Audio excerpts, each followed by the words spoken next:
All right, so today I'm going to be talking about a patient that has endometriosis. The events leading up to her diagnosis were she had a very long and history of severe and painful periods starting from very early menstruation. She was repeatedly told that her painful periods were normal. She was diagnosed with PCOS or polycystic ovarian syndrome and was told that that was the cause of her pain for years until a female doctor debunked that. She had a major escalation occur about a year ago with significant gastrointestinal symptoms like chronic constipation, severe pain with bowel movements, and urination. She had been going to doctors for years and she was pretty sure she had endometriosis, but all that doctors were recommending at that point were birth control and she was trying to get pregnant. After listening to an endometriosis episode of This Podcast Will Kill You, specifically a firsthand account of severe constipation leading to bowel resection, triggered urgent access. The symptoms she was experiencing were heavy bleeding and severe dysmenorrhea or painful menstruation, with the pain occurring days before the period, during the period, and after. Extreme fatigue, initially concentrated around periods, but progressing over time to near daily fatigue where sleep wasn't helping.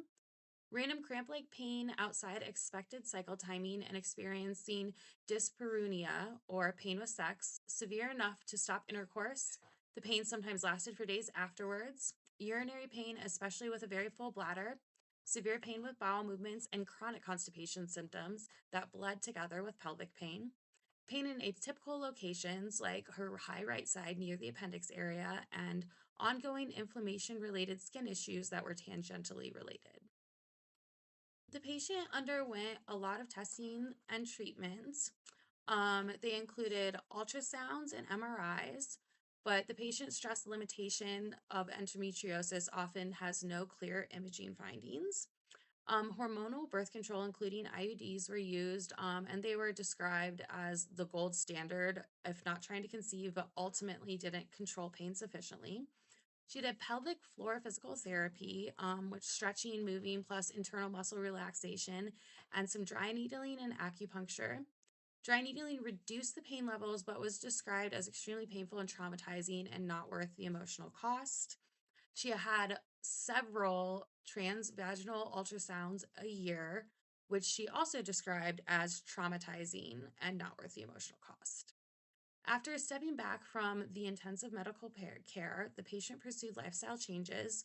She had a major weight loss, 85 pounds, diet and exercise changes. She stopped drinking alcohol, and these reduced overall stress and inflammation and decreased pain frequency, though she was still in significant pain for 2 weeks out of the month. Surgery became the primary option once GI symptoms escalated, a laparoscopic abdominal surgery with 3 small incisions and a scope for full abdominal exploration. The two surgical approaches were discussed: ablation, which is burning, versus excision, which is removing at the root. Excision described as the gold standard, and their surgeon could do both. Minimal adhesions were found and some were released. Many lesions were excised, with ablation being used where excision wasn't safe. A membrane was placed between the uterus and colon to help prevent future adhesions and support colon mobility or peristalsis, aiming to reduce constipation risk. In their case, no lesions were found on the uterus, fallopian tubes, or ovaries, and the disease was described as outside the reproductive system. It is currently too early post-op to assess full impact on daily pain, but the expectation is that it will at least have a temporary reduction. The patient is still actively trying to get pregnant.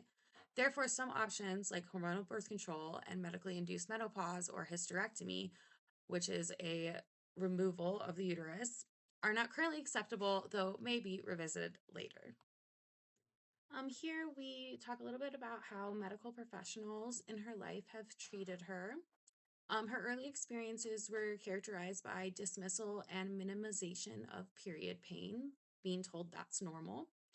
The patient experienced weight bias. While overweight, many clinicians defaulted to lose weight regardless of the complaint, and they noticed improved listening and treatment when after their weight loss.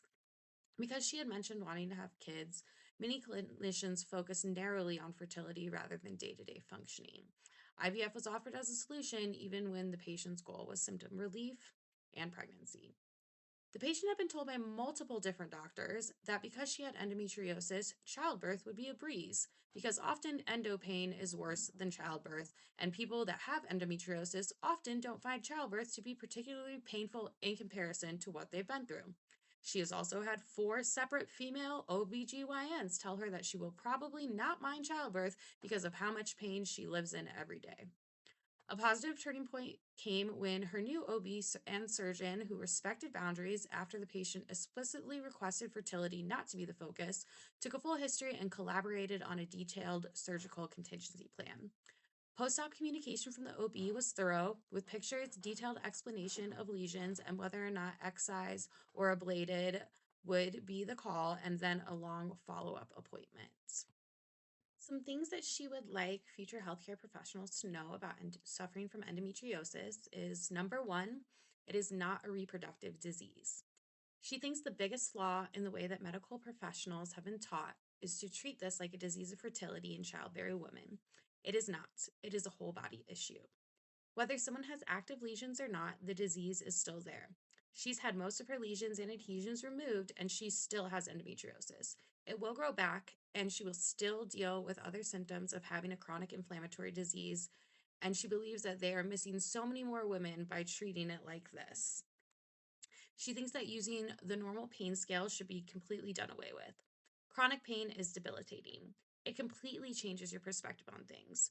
One of the things that having a chronic pain disorder has created in her is that she doesn't know how much pain she's in. She can't pinpoint a lot of the time because when you're in pain all day, every day, and you still have to function, you really learn to ignore your body. So when a doctor asks, how does your pain affect your daily life?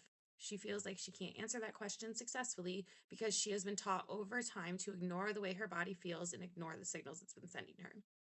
She thinks there needs to be some better methods for talking to people about how their pain is affecting them, because if a doctor is waiting around for them to be in so much pain that they can't function, she's going to get there much later than someone who hasn't been living with this their whole life. She advocates for the medical community to actually give a crap about women's health and women's pain enough to learn more about these issues. Ultimately, the disorders that she has, both polycystic ovarian syndrome and endometriosis, still to this day, we do not know what causes them. Both diseases are estimated to affect up to 10% of women and probably more because of the issues with diagnosing. Other diseases that affect 10% of the population, like diabetes, which we know so much about and we have so much research and so many treatment options and is widely understood and accepted, the fact that these diseases both affect so many people and we still have never done the work to understand why they happen is mind blowing. She states that a lot of studies that have been done on endometriosis are things like evaluating the sex life of men whose partners have endometriosis or evaluating fertility rates in endometriosis. She does not believe that they are looking at women as people. They're not looking at people with uteruses as people. They're looking at how it affects their male partners and how it affects their ability to bear children. It is deep seated medical misogyny, and it is still going on to this day. It is harmful because doctors can only do what they know and what they're taught. So even if you have the best, most understanding, most progressive doctor in the world, they don't have the tools at their disposal because the research isn't being done and it isn't being funded. It genuinely feels like people don't care. So thank you for listening. This person is a really close person to me, so she had a lot to say. If you have any questions for me, feel free to reach out. And something that she wanted me to stress was the importance of self-advocacy. She does not believe that she would have gotten to the point that she got to in order to have the surgery if she hadn't stood up for herself, if she hadn't brought her own research, her own like pain tracking, her own diet and exercise changes. She doesn't believe that she would have gotten the help that she got as quickly as she did, even though I mean it was like 7 or 8 years of her dealing with this before she got to the right people. So yeah, thank you so much. Bye.